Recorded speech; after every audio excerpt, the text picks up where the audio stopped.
नमस्कार दोस्तों, आज़ादी के अमृत महोत्सव के अंतर्गत आज़ादी के अमृत कथन में आज हम आपके सामने सुभाष चंद्र बोस के दस्तावेज में संकलित जो उन्होंने अपने माँ के नाम पत्र लिखा था उसके संपादित अंश को एक मोटिवेशनल के तौर पर उन्हीं के वाक्यों में, उन्हीं के शब्दों में आपके सामने जो उन्होंने अपनी माँ को पत्र लिखा था रखने जा रहा हूँ।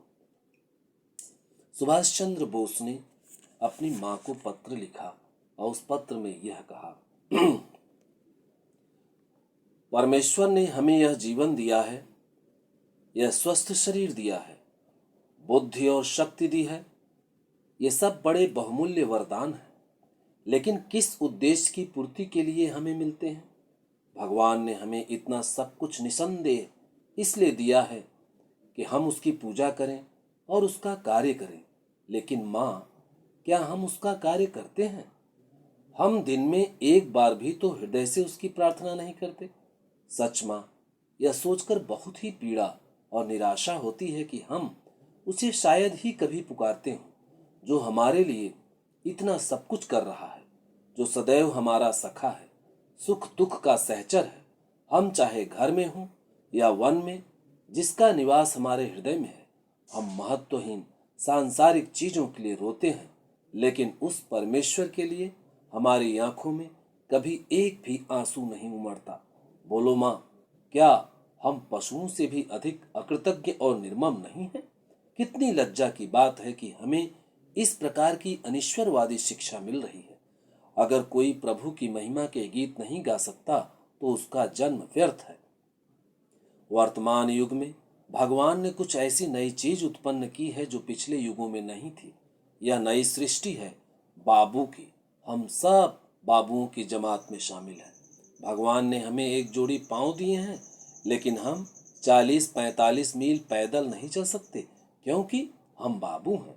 हमें एक जोड़ी मजबूत हाथ मिले हैं, लेकिन हम हाथों से काम नहीं लेना चाहते, क्योंकि हम बाबू हैं। भगवान ने हमें अच्छा खासा शरीर दिया है, लेकिन हम सोचते हैं कि शारीरिक श्रम केवल निम्न जातियों को ही शोभा देता है, क्योंकि हम बाबू वर्ग के हैं। हर तरह के काम के लिए हम नौकर की चीख पुकार मचाते हैं और स्वयं हाथ पांव नहीं हिला सकते, क्योंकि आखिर हम बाबू जो हैं। हालांकि हमारा जन्म एक गर्म देश में हुआ है, लेकिन हम गर्मी नहीं सह सकते। क्यों? क्योंकि हम बाबू जो हैं, और हम बाबू हैं इसीलिए सर्दी से हम इतने भयभीत रहते हैं कि हम अपने आप को ढकने के लिए मोटे से मोटे लिहाफ तैयार कराते हैं।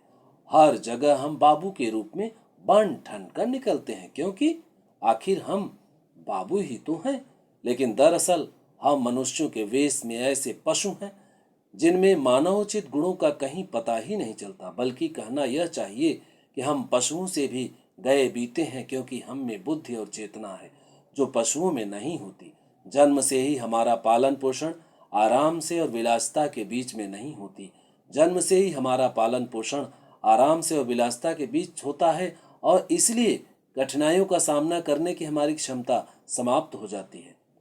हम अपनी इच्छाओं के स्वामी नहीं बन पाते। हम जीवन भर अपनी कामनाओं के दास रहते हैं, और जीवन हमारे लिए भार बन जाता है। कभी कभी मुझे आश्चर्य होता है कि आखिर हम कब पूरी तरह मनुष्य बनेंगे, कब पैसे के लिए अपनी लालसा पर विजय पाएंगे और जीवन के उच्चतर मूल्यों के बारे में सोचना आरंभ करेंगे, कब सभी मामलों में स्वावलंबी बनेंगे और शारीरिक, मानसिक तथा आध्यात्मिक उत्थानों के लिए प्रयत्नशील होंगे। अन्य देशों की तरह वे कब आत्मनिर्भर बनेंगे और दुनिया को बता देंगे कि उनमें भी पौरुष है। दोस्तों, सुभाष चंद्र बोस के दस्तावेज में संकलित माँ के नाम पत्र के संपादित अंश समाप्त हुए।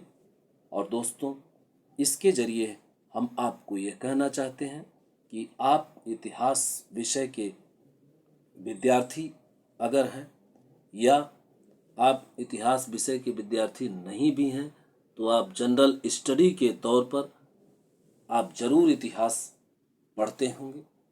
तभी तो आप जनरल स्टडी में या जनरल नॉलेज में आप आधुनिक भारत के इतिहास या प्राचीन भारत के इतिहास या मध्यकालीन भारत के इतिहास के आप सवाल लगा पाते होंगे। और जो प्रतियोगी छात्र यूपीएससी या यूपीपीएससी या अन्य लोक सेवा आयोग से संबंधित जो ऑफिसर्स की परीक्षा जिसमें कि एक विषय के रूप में इतिहास सब्जेक्टिव टाइप रहता है, उनके विद्यार्थियों ऐसे विद्यार्थियों को हमें यह कहना है कि आप इतिहास के मर्म को समझने के लिए गहराई ले आइए, और जब गहराई ले आएंगे तभी आप उस विषय यानी इतिहास विषय का मर्म समझ पाएंगे। और जैसे ही आप मर्म समझ लिए तो आपकी कलम सधे हुए तरीके से चलना शुरू हो जाएगी और आपको बहुत अच्छे अंक प्राप्त होंगे और आप ऑफिसर जरूर बनेंगे। शुभकामनाओं के साथ, धन्यवाद।